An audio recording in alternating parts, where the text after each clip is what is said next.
Hi friends, அனைவருக்கும் வணக்கம். காலையில் அதிகாலை எந்திரிச்சாச்சு.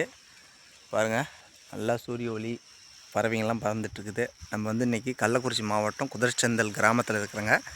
நம்ம நண்பர் சக்திவேல் அண்ணா வீட்டுக்கு வந்திருக்குறேங்க. நேற்று வந்திருந்தேங்க. நேற்று எங்கள் திருவிழாவெலாம் இங்கே பார்த்துட்டு இங்கே வீட்டில் அப்படியே இங்கே ஸ்பெண்ட் பண்ணிட்டு இன்றைக்கி அவருடைய விவசாயம் சார்ந்த தகவல்கள்லாம் நம்ம பெற்றுட்ருக்குறோங்க. ஏன்னா இயற்கை சார்ந்த விவசாயத்தில் நம்ம இன்னும் ஒரு சில தகவல்கள்லாம் நமக்கு தெரிஞ்சுக்கணும், கற்றுக்கொள்ளணும். அதன் பிறகு தான் நம்ம பார்த்திங்கன்னா முழுக்க ஒரு இயற்கை சார்ந்த ஒரு விவசாயம் மாறப்போகிறேன். ஏன்னா அது என்னுடைய ஆரோக்கியத்துக்காகவும் என்னுடைய பிஸ்னஸ் மாடலாகவும் நம்ம ஃப்யூச்சரில் அதை நம்ம கொண்டு போகிறோங்க.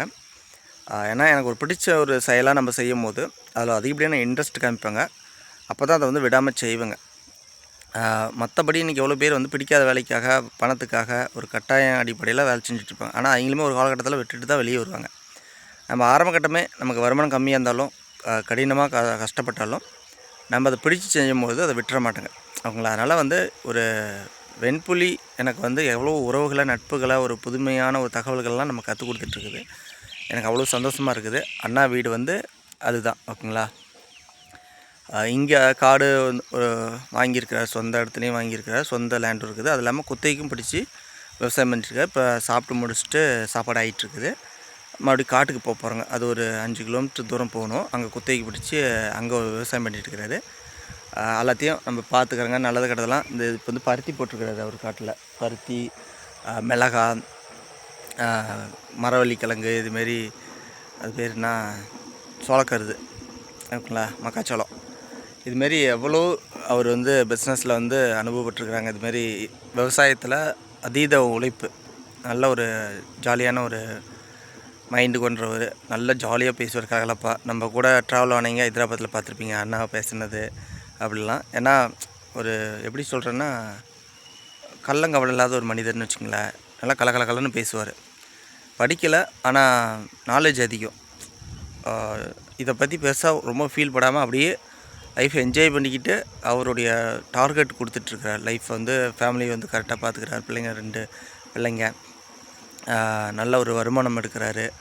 இன்னொன்று ரொம்ப இதை நினச்சி ஃபீல் பண்ணுறதில்ல.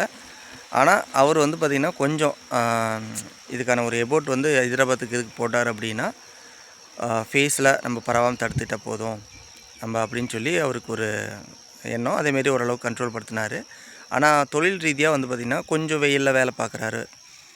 அப்போ என்னென்னா கொஞ்சம் ஃப்ரெட் ஆகுது. ஓகேங்களா. நம்ம வெய்ய காலத்தில் நம்ம முடிஞ்ச அளவுக்கு வீட்டிலே இருக்க சொல்லுவாங்க. காலை வெயில், மாலை வெயில் தான் பயன்படுத்த சொல்லுவாங்க. விவசாயமும் காலையில் தான் பார்ப்பாங்க. ஆனால் என்னென்னா அவர் ட்ரக்கும் வச்சுருக்கிறாரு, எல்லாமே முதலீடு போட்டிருக்கிறாரு.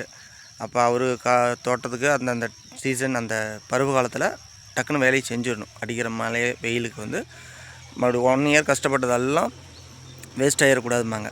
ஓகேங்களா. அதனால் என்னென்னா அவர் கம்பல்சரி வெயிலெலாம் வேலை பார்க்குற மாரி ஒரு சூழ்நிலை வந்துடும். அதுமாரி ஒவ்வொரு இதெல்லாம் சொனப்பு, கரும்பு காடுலாம் சொனப்பு. அப்போ என்னென்னா அலர்ஜி ஆகுது. அதனால் கொஞ்சம் அவருக்கு ஃப்ரெட் ஆகும். ஒவ்வொரு டைமில் கண்ட்ரோல் படுத்துவார். ஆனால் நல்லா ஹாப்பியான ஒரு மைண்டு, வெள்ளந்தி மனிதர் அப்படிம்பாங்க.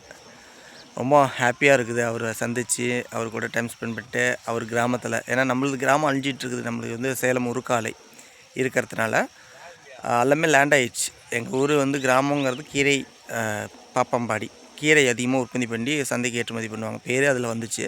பார்த்தா இப்போ சுத்தமாக கிராமம் அழிக்கப்பட்டு போயிடுச்சு. அதனால் இதுமாரி நண்பர்களுடைய சப்போர்ட்டில் ஒவ்வொரு கிராமமாக போய் நம்ம ட்ராவல் பண்ணிகிட்ருக்குறேங்க. அது எனக்கு ஒரு இனிமையாக இருக்குது. ஒரு உறவுகளை சம்பாதிச்சிருக்கிறேன். எங்கே போனாலும் எனக்கு சந்தோஷமாக இருக்குது. எங்கேயுமே பயம் தேவையில்லை. இங்கே கள்ளக்குறிச்சி மாவட்டத்துக்கு இவருக்கு அண்ணாவுக்கு ஃபோன் அடிச்சுன்னா எங்கே இருந்தாலும் உதவி தேடி வந்துடும்.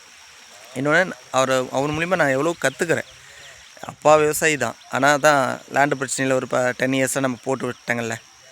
அப்போ என்னென்னா நம்ம போல் நண்பர்கள் மூலியமாக நமக்கு லேண்டும் பிரச்சனை இல்லை. இப்போல்லாம் உனக்கு 1 ஏக்கரா வேணுமா கூட நீ எடுத்துக்க, என்ன இயற்கையானதெல்லாம் நீ வச்சுக்கணுமோ வைய, தண்ணீர் எல்லாம் நல்லா இருக்குதுங்க.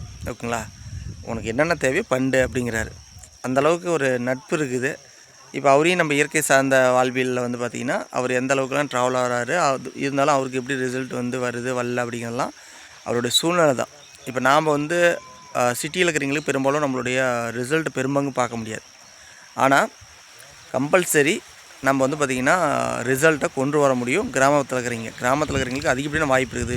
அண்ணா கோவச்செடியெலாம் வச்சுட்டாரு, தேங்காய் பால் குடிச்சிட்ருக்காரு, ரிசல்ட் வருது. ஓகேங்களா? மற்றபடி அந்த சீசன் வெய்ய காலத்தில் ஒரு பிஸ்னஸ் வந்து லாஸ் ஆகிடக்கூடாது. ஏன்னா அவ்வளோ முதலீடு போட்டிருப்பாரு. அப்போ டக்குன்னு அவர் வந்து வேலை செய்யணும். இதுதான் ரொம்ப ஹாப்பியாகுது. இதுவுமே ஒவ்வொரு நண்பரையும் நம்ம வந்து சந்திக்க போகிறோங்க. அவங்களுடைய அனுபவ தகவல் நம்ம கேட்டு கற்றுக்க போகிறோங்க. ஏன்னா யாருக்கோ ஒருத்தருக்கு ஏதோ ஒரு அந்த தகவல் பயனுள்ளதாக இருக்கும். வாழ்வியலில் இதுதான் வாழ்க்கை, அவ்வளோதான் பரட்டி போட்டுச்சு அப்படிலாம் நம்ம போல் நண்பர்களோட இணைஞ்சு லைஃப் என்ஜாய் பண்ணுங்கள். அதுக்கான கட்டமைப்பை நம்ம உருவாக்குறோங்க. ஓகேங்களா? ஒருத்தர் மாற்றி ஒருத்தர் நம்ம உதவி செஞ்சுக்கலாம்.